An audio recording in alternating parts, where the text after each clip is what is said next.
دیکھیے، یہ کوئی راکٹ سائنس نہیں ہے، کوئی سائنسی کیمیا کا یا فزکس کا فارمولہ نہیں ہے کہ عوام کی زندگی کیسے بہتر ہو سکتی ہے۔ عوام کی زندگی بنیادی طور پہ جو قوانین اور ضوابط ہوتے ہیں گورننس کے اندر، چاہے وہ کوئی ترقیاتی منصوبہ ہے، چاہے پروکیورمنٹ کے معاملات ہیں یعنی عوام کے لیے اشیاء کی فراہمی، وہ قوانین کو آسان بنانا ہے، ٹرانسپیرنٹ بنانا ہے۔ ہمارے ہاں پاکستان میں بحیثیت مجموعی جو اس وقت قوانین و ضوابط چل رہے ہیں وہ بہت پرانے ہیں، فرسودہ ہیں۔ یعنی جو پروکیورمنٹ کا مثال کے طور پہ نظام ہے یا ٹینڈروں کا نظام ہے، اس میں ہوتا ہے کہ جی آپ کو تین کم از کم کوٹیشنز چاہیے۔ اب جب ان چکر میں لوگ پڑ جاتے ہیں بجائے اس کے کہ آن لائن جائیں، تو ظاہر ہے اس میں لوگ آپس میں گٹھ جوڑ کرتے ہیں، بڑی بڑی جو کمپنیاں ہیں وہ مل ملا کے ریٹ خود ہی طے کر لیتی ہیں، جس کی وجہ سے جو ترقیاتی فنڈز ہیں وہ استعمال نہیں ہو پاتے۔ تو بڑا ضروری ہے پورے پاکستان کے لیے، صرف گلگت بلتستان کے لیے نہیں، کہ آپ جتنے بھی پروکیورمنٹ کے نظام ہیں، قوانین و ضوابط ہیں، ان کو ڈراسٹیکلی تبدیل کریں،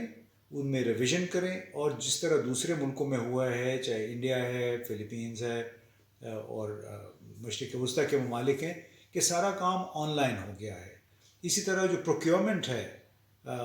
وہ بھی آن لائن ہوتی ہے، اس میں سب کو چوائس دے دی جاتی ہے۔ تو اس طرح اس کا سب سے بڑا فائدہ یہ ہوتا ہے کہ جو فنڈز اگر آپ کے گلگت بلتستان کے لیے 100 کروڑ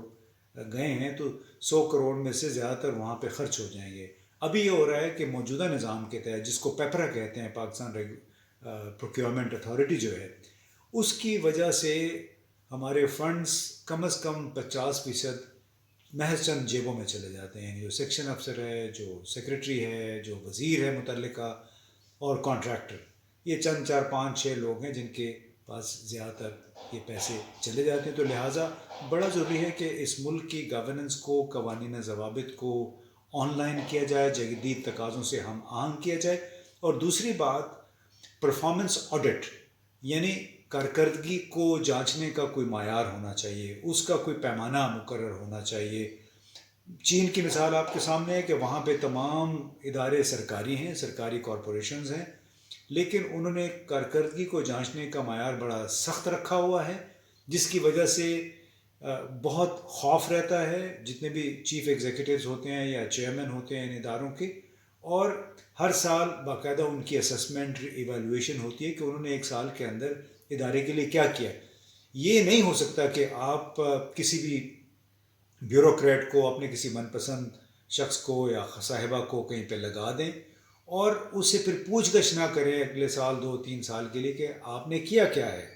تو جب تک ایک طرف ہمارے پروکیورمنٹ کے نظام جدید تقاضوں سے ہم آہنگ نہیں ہوں گے، جب تک پرفارمنس آڈٹ کا نظام متعارف نہیں ہوگا، صحیح معنوں میں پرفارمنس آڈٹ، اس وقت تک نہ صرف گلگت بلتستان بلکہ پورے پاکستان میں ترقی جو ہے کافی مشکل ہوگی۔ اصل ثمر، فروٹ ترقی کا، وہ عوام تک نہیں پہنچ پائے گا۔ بہت بہت شکریہ سر، آپ نے اپنے قیمتی وقت سے ٹائم نکالا، ہم آپ کو بہت مشکور شکریہ۔